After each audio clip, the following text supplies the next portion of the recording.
Assalamualaikum warahmatullahi wabarakatuh. Salam sejahtera untuk kita semua. Berjumpa lagi dengan saya Hendra di podcast Aspirasi. Seperti biasanya, kita pasti ada satu topik yang lagi booming nih, tentang kekerasan pada anak. Beberapa akhir ini sering banget kasus-kasus ini muncul, tidak hanya di Surabaya memang, tapi di beberapa kota besar lain pun juga ada. Tuh. Untuk itu saya sekarang sudah bersama Bro Cucu. Siap, Mas Hendra. Manggilnya Bro Cucu ya? Iya, pasti harus lah, karena ini harus Bro Cucu ya. Siap. Bro Cucu adalah anggota Komisi D DPRD Surabaya. Tuh, gimana kabarnya Bro? Alhamdulillah, puji Tuhan baik-baik. Alhamdulillah. Oke. Jadi begini Bro. Siap. Ada beberapa hal yang bikin warga Surabaya itu resah nih. Iya. Terkait tentang maraknya kasus kekerasan pada anak. Siap. Bahkan di akhir tahun kemarin itu, akhir tahun 2021, LPA Jatim itu merilis bahwasanya kasus kekerasan pada anak itu meningkat 100%. Iya. Dan yang paling tinggi terjadi di Surabaya nih, kayak gitu. Iya. Nah, pertanyaannya kok bisa gitu loh? Jadi kalau sedikit berpendapat ya, bahwa posisi pandemi ini kan membuat beberapa orang tua juga stres karena faktor ekonomi, faktor tekanan dan lain-lain. Jadi posisi mereka tidak keluar di rumah dengan beban yang begitu berat, ketika anak-anak kan tidak pernah istilahnya, dunia mereka adalah dunia yang ceria. Betul. Dunia happy, sedangkan orang tua dengan beban masalah yang berat, sehingga ketika anak melakukan kesalahan terjadilah kekerasan seksual. Memang itu tidak dibenarkan, akan tetapi wajib kita semua saling menjaga, dalam artian kita sebagai makhluk sosial, kita kan juga melihat tetangga kanan kiri. Jika memang terjadi kekerasan kepada anak, ya kita mengingatkan orang tua jangan sampai itu terjadi. Karena mungkin dulu kita berpikiran menghajar anak, memukul itu sesuatu yang lumrah ya. Betul. Tetapi mungkin sekarang generasinya kan sudah beda.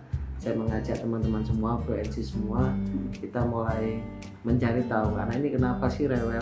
Betul. Biasanya anak rewel itu kan ada sebabnya, mungkin dia mencari perhatian karena selama ini sebagai orang tua, ketika yang laki kerja, mamanya kerja, kita bukan bicara tentang ekonomi yang elit, melainkan kita bicara saja. Dulu saya menjadi buruh, istri saya buruh, anak saya jamnya kan juga tidak pernah bisa ditemani orang tua. Akhirnya pastilah ketika anak untuk mengungkapkan kecintaannya terhadap orang tua, dia akhirnya melakukan sesuatu yang menarik perhatian orang tua. Tetapi terkadang kita sebagai orang tua itu sudah capek karena beban pekerjaan, terus kredit rumah, cicilan, nah sudah emosi. Sebenarnya itu tidak boleh. Jadi kalau anak rewel atau anak nakal, kita harus cari tahu penyebabnya apa. Jadi menurut saya ya memang angka yang tinggi ini bisa juga disebabkan karena faktor adanya pandemi COVID. Jadi yang begitu menghantam di berbagai sektor, Mas Vendra. Tapi Bro Cucu, pandemi ini kan tidak hanya dialami oleh Surabaya nih, tapi di semua wilayah di Indonesia itu juga mengalami ini. Apa yang menjadikan kasus kekerasan pada anak ini lebih tinggi di Surabaya daripada di daerah-daerah lain nih, kayak gitu? Gini Mas Hendra, Surabaya ini kan daerah urban, kota kedua setelah Jakarta ya, kota terbesar. Penduduknya yang berKTP Surabaya saja sudah padat. Belum lagi kaum urban dari daerah yang kalau kita bicara di daerah Mangkomulyo, Tandes, belum lagi di daerah Rungkut yang sedemikian erat, dempet, yang dimana istilahnya teman-teman yang dari daerah mengadu nasib ke Surabaya. Dan di situ kan ketika populasinya, ketika work from home, mereka semua di rumah. Ya kita bicara tentang idealnya sebuah rumah kan juga penghasilan dari seseorang juga. Ketika kita satu rumah kecil, anak tidak boleh keluar, apalagi seperti anak saya Mas Vendra, anak saya usia 4 tahun dan aktifnya luar biasa. terkadang kalau kita melihat anak kita cepat emosi, dia melakukan aktivitas, terkadang kita jangan gini. Betul. Nah, kita bayangkan saja posisi sudah ditagih cicilan, ditagih pinjol yang sudah mikirin rupa menekan masyarakat, kebutuhan juga sudah tinggi, kesulitan ekonomi. Akhirnya ketika melihat anaknya yang sebenarnya positif itu, seperti anak membongkar mainan terus kemudian merusak mainan, itu mungkin imajinasi dia ingin menyusun. Biasanya anak kecil yang suka merusak mainan itu dia lebih cenderung anak teknik nantinya besarnya. Jadi ketika kita anak kasih mainan ya, mobil atau motor, terus kemudian dia dilepas, meskipun dia tidak bisa, tetapi dia ingin tahu ini kegunaannya apa sih. Dan itu ya terkadang orang tua kita nggak mikir ketika beban sudah berat ya, kita sudah nggak mikir seperti itu, langsung dihantam kromo, anak dipukul atau apa. Dan sebenarnya itu nggak boleh. Secara pribadi saya mendidik anak saya dengan kebebasan. Jadi anak saya yang usia 4 tahun itu, ya rumah pasti berantakan, dinding penuh dengan lukisan. Lukisannya abstrak sekali. Nah, anak saya yang pertama itu cewek, cenderung introvert, diam. Tetapi dia juga sama seperti adiknya, tangannya nggak bisa diam. Jadi dia ketemu kotak minum, kotak teh, kotak kosong, diambil, dibuat apa, aqua. Ya lebih kurang rumah saya ya berantakan luar biasa. Tapi kami mencoba mendidik anak, selesai ayo coba dikembalikan. Tetapi ketika pada saat proses kita nggak mungkin kita ajarkan mereka mencoba merapikan, itu memang tidak bisa sehari 2 hari. Jadi iya memang butuh proses. Nah ini yang kadang kurang dipahami orang tua. Sama seperti orang tua menuntut anak untuk ranking 1. Ya itu yang sering. Jadi Bu Hensis, jangan anak kita dituntut harus ranking 1, ranking 2. Kalau menurut saya pribadi yang terpenting adalah akhlak anak itu untuk meraih nilai tersebut. Karena setiap anak itu punya kecerdasan yang berbeda-beda. Biasanya akademisnya jelek, matematikanya jelek, ternyata dia pandai musik. Ada anak yang bisa matematika, tetapi ilmu yang lain dia tidak bisa.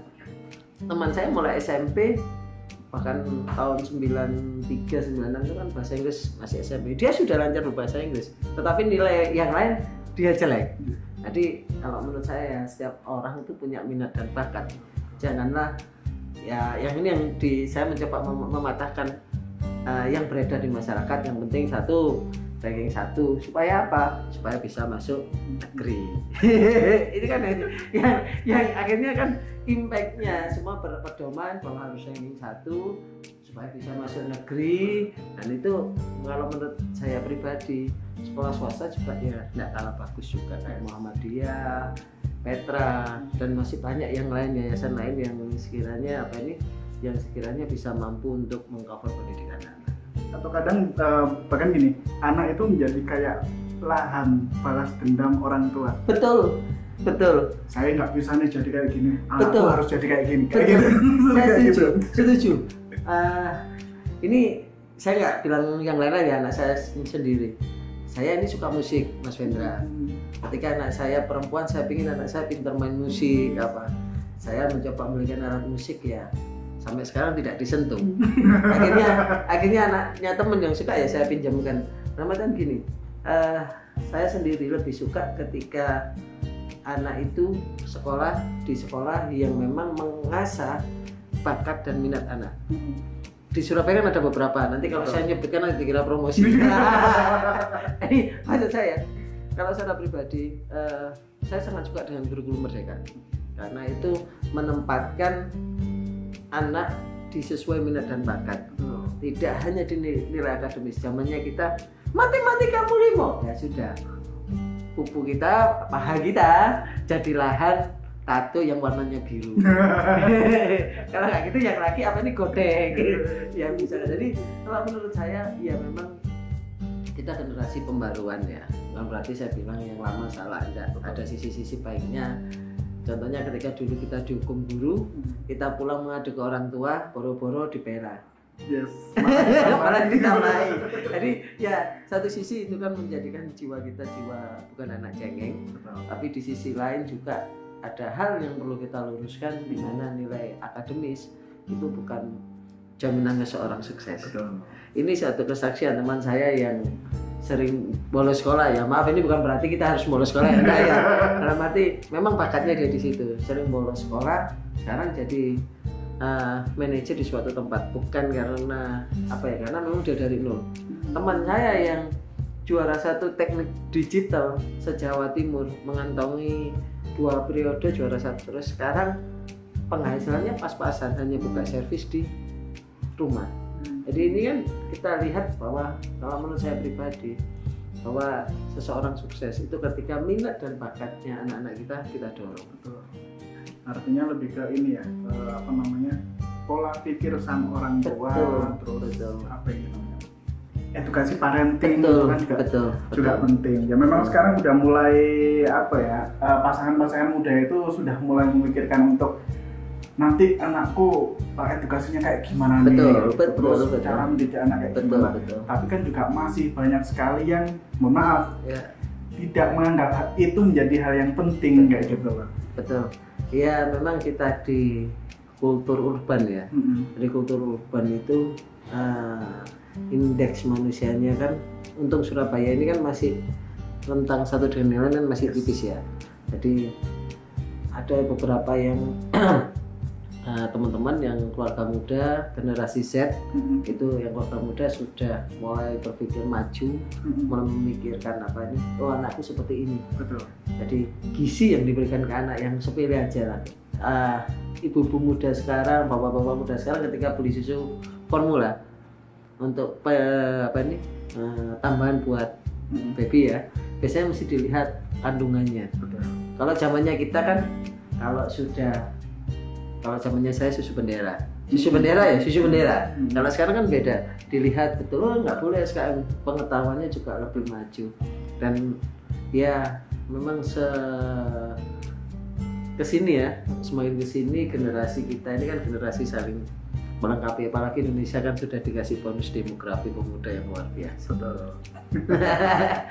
Ya. Nah, selanjutnya nih Bro Cucu, apa nih yang harus dilakukan oleh Pemkot Surabaya khususnya untuk meminimalisir lah angka kekerasan anak? Jadi Surabaya ini kan memang kita canangkan sebagai kota yang ramah anak ya. Kemarin fraksi kami PSI juga sudah mengusulkan adanya sinergisitas antara DP3A P2KB, ada dinas kesehatan, ada dinas pendidikan. Maksud kami PAUD itu kalau bisa teman-teman yang ini kan mewakili, dulu saya juga buruh, suami istri kerja, ayolah PAUD ini dibuat sebagai tempat penitipan anak. Oke. Jadi ketika orang tua sudah istilahnya sudah bekerja ya, kemungkinan penitipan anak nggak cuma dititipkan enggak, tapi kita buat program itu kan punya dinas pendidikan. Dinas pendidikan membuat program bagaimana anak ini ditumbuh kembangkan, tidak hanya dititipkan ya, usia 3 sampai 5 atau 6, di mana anak belajar mandiri dilatih untuk dia mulailah dasar-dasar, karena anak usia segitu kan semen basah. Ketika kita menulis nasionalis sudah dia bisa jadi nasionalis. Dari di sisi itu anak kita bimbing, kan ada dinas kesehatan untuk mencukupi gizinya, pendidikannya dari dinas pendidikan, programnya mungkin di DP3A P2KB, terus ya kita bisa sinergisitas untuk pengasuhnya bisa dilatih di Disnaker. Oke. Jadi itu program satu tetapi sangat mengimpact terhadap kita orang-orang yang muda. Ketika kita berangkat kerja kita bisa menitipkan anak di situ daripada kita menitipkan nyun sewu ya. Ini pengalaman kami sebagai kaum buruh dulu, menitipkan di tetangga nanti wis dibiarkan. Saya yakin usia 5 tahun, usia 4 tahun anaknya sudah fase meso. Jadi ketika pemerintah kota membuat program itu, saya yakin semua generasi Z, ibu, bapak muda pasti dengan senang menetapkan anaknya di situ. Ini kabar baiknya, saya lupa di daerah mana sudah dimulai 2 proyek itu. Jadi saya nggak tahu, saya lupa kemarin saya ngobrol dengan DP3 2 PKB, nggak tahu sudah dimulai direncanakan proyek seperti itu, dan itu saya sangat apresiasi ya. Betul. Karena jujur di Surabaya ini, apalagi kaum urban, saya yakin suami istri kan masih kerja. Ketika generasi kita diselamatkan, bahasanya saya diselamatkan ya, saya yakin ketika anak sudah dititipkan di situ, diajari aktivitas, anaknya sudah capek, pulang dengan orang tua yang sudah capek, saya yakin kekerasan juga menurun, Mas Bambang. Jadi ya semoga lah ini bisa apa ya, kalau menurut saya bisa mengurangi redus kekerasan. Biasanya kekerasan sama anak itu sebanding dengan kekerasan terhadap wanita. Oke, yes. Iya benar kan? Biasanya sebanding karena ya apa ya, jujur saja IPK kita kan peringkat 9 se-Jawa Timur. Memang kita di atas rata-rata apa ya IPK kita, tapi IPK kita itu masih di posisi 9 dan itu ya memang jadi koreksi. Kemarin saya berulang kali ke usul ke DP3A PKB meminta bahwa di Surabaya ini harus ramah terhadap wanita. Contoh yang simpel aja, jangan sampai di Surabaya ini seorang pekerja wanita hanya diberi cuti 3 hari untuk melahirkan. Oh iya benar. Itu kan nggak boleh. Betul. Apapun alasannya ya kita bicara tentang ini kan bisa menghargai sebagai wanita. Betul. Apapun alasannya, baik itu perjanjian kerja atau apa, pertanyaan saya di mana negara hadir? Yes. Ya kan, minimal 1 bulan lah, minimal ya kalau memang dia pekerja kontrak dan lain-lain. Dan ini kalau negara tidak hadir, saya rasa IPK-nya nggak bisa 9 Mas, harus di bawah rata-rata. Dan disinilah fungsi dari negara hadir untuk melindungi kaum wanita. Jadi bayangkan apa ya istilahnya, kita bicara tentang kekerasan wanita, sedangkan di kota Surabaya sendiri jika ada hal seperti itu kan ya sama aja bohong. Surabaya kota ramah perempuan, tetapi di satu sisi lain pekerja perempuan, kalau bahasanya saya mengambil nyun sewu, dijolimi. Betul. Nah ini kan perlu apa ya, kalau menurut saya perlu adanya introspeksi, adanya pengawasan di Snaker banyak sekali Mas, karena saya yakin tidak semua pengusaha itu baik. Ya. Ada pengusaha yang nggak baik, ada yang pemberi kerja yang tidak baik juga, tetapi ada juga pekerja yang tidak baik juga. Iya kan, jadi ini negara kan harus setengah ya, kita nggak boleh wah pengusaha jelek, cuma nggak boleh. Jujur aja, pekerja kan ada yang penting titik absen. Ya, saya kan juga dari pekerja juga, pokoknya penting ada bos kita baru kerja. Nah itu kan memang kita sebagai negara harus berada di tengah. Kembali lagi ke perempuan, jadi hendaknya kita juga memberikan rasa aman ketika para wanita ini kerja. Jangan sampai ketika wanita kerja ini sebagai apa ya istilahnya, sebagai penyelenggara negara, mereka pulang tidak ada keamanan dari mereka. Memang kalau memang 1-2 kasus boleh bisa terjadi, tetapi kalau kita sebagai negara, bagaimana caranya kita membuat produk hukum para kaum hawa ini sebagai kaum pencetak bangsa. Kalau prinsip saya Mas, karena sedikit ngulik ya, nggak apa-apa kan? Saya ngulik pribadi, jadi saya ini anaknya janda pasukan kuning. Yes. Jadi bapak saya itu tukang sampah, usia 9 tahun ibu meninggal. Jadi kalau dibilang peran wanita bagi hidup saya itu ya ibu saya. Gimana ibu saya menempatkan saya, menempa saya sebagai seseorang yang apa istilahnya seperti saat ini, itu karena didikan ibu saya. Ibu saya mendidik saya sebagai insan yang baik. Coba, ya ini balik lagi, kalau kita tidak memperlakukan wanita dengan baik, dia tidak mendidik dengan baik anaknya, bisa dibayangkan Indonesia kedepannya, Surabaya kedepannya bagaimana. Makanya kami fraksi PSI sangat-sangat memperhatikan kaum wanita, karena bagi kami sendiri di PSI sendiri kepengurusan 30% wanita, jadi kita tidak ada apa istilahnya bias gender di dalam, semua laki cewek semua sama dan kita memperjuangkan, dan ini memang isu yang paling sering kita lontarkan.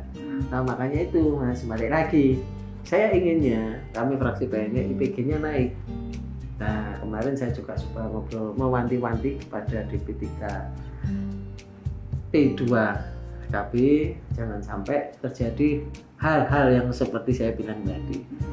Pekerja wanita apapun alasannya secara hukum, haruslah pemerintah kota hadir untuk membantu kaum wanita. Jangan karena undang-undangnya seperti ini, melahirkan cuma 3 hari. Ya saya bilang yang pembuat undang-undang itu punya keluarga perempuan enggak? Kalau keluarga perempuan, apalagi yang bilang itu perempuan. Nah sekarang jenengan melahirkan 3 hari langsung kerja bisa enggak? Nah itu kan memang perlu kita garis bawahi dan perlu kita perjuangkan. Jangan sampai hak-hak wanita di kota Surabaya ini tidak didapati, Mas. Jadi itu memang seiring-iringan kalau menurut saya. Angka kekerasan terhadap wanita, angka kekerasan terhadap anak. Ini beririsan. Jujur kemarin saya dapat kunjungan. Jadi ibunya Sisnovi, kasus pembunuhan di Mojokerto. Beliau mengucapkan terima kasih kepada kami DPW PSI Jatim karena kami mendampingi beliau pada waktu kasusnya itu. Sama kan sebelum COVID, dan beberapa teman-teman PSI di Jawa Timur juga mulai menyuarakan seperti yang di SPI Batu Malang. Kami berdiri tegak bahwa jangan sampai hak anak, hak perempuan itu dilanggar. Apalagi kami yang duduk di DPRD Kota Surabaya ini harus memastikan pemerintah kota memberikan pelayanan yang baik kepada masyarakat, khususnya kaum hawa. Jangan sampai kita di DPRD ada ada pekerja wanita yang diabaikan seperti yang saya tadi. Ya jangan sampai. Harusnya kita sudah teriak, saya sudah mengingatkan sebagai di Komisi D, dan kami benar-benar menghargai bahwa wanita itu nantinya yang menciptakan insan-insan yang baik. Betul. Ya, saya yakin seorang penjahat pun pasti hormat pada ibunya. Iya kan, benar kan? Seorang pendeta, seorang habib, seorang ulama itu pasti juga hormat pada ibunya. Berarti yang menciptakan mereka semua adalah sosok ibu. Terakhir nih, ada pesan nggak sih untuk masyarakat Surabaya terkait tentang isu ini? Secara pribadi pesan saya kepada Mbak Cis, masyarakat Kota Surabaya, yang pertama, jangan pernah berpikir anak kita bodoh. Berpikirlah anak kita punya bakat, anak kita punya talenta yang wajib kita cari sebagai orang tua. Dan fungsi dari kita sebagai orang tua adalah untuk menyalurkan bakat mereka. Oke, kalau akademisnya dia jelek, jangan langsung menjudge bahwa dia tidak punya harapan. Saya yakinnya bahwa dia punya potensi yang lain. Yang kedua, ketika anak kita berkebutuhan khusus, jenengan semua harus berbahagia. Karena saya yakin anak berkebutuhan khusus pasti dia dititipkan kepada kita, dia punya karunia yang lain. Saya sama Mas Vendra, saya juga sering komunikasi dengan teman-teman yang berkebutuhan khusus, orang tua, dan saya mensupport mereka, dan saya yakin setiap anak kebutuhan khusus itu pasti punya keistimewaan dibandingkan anak yang lain.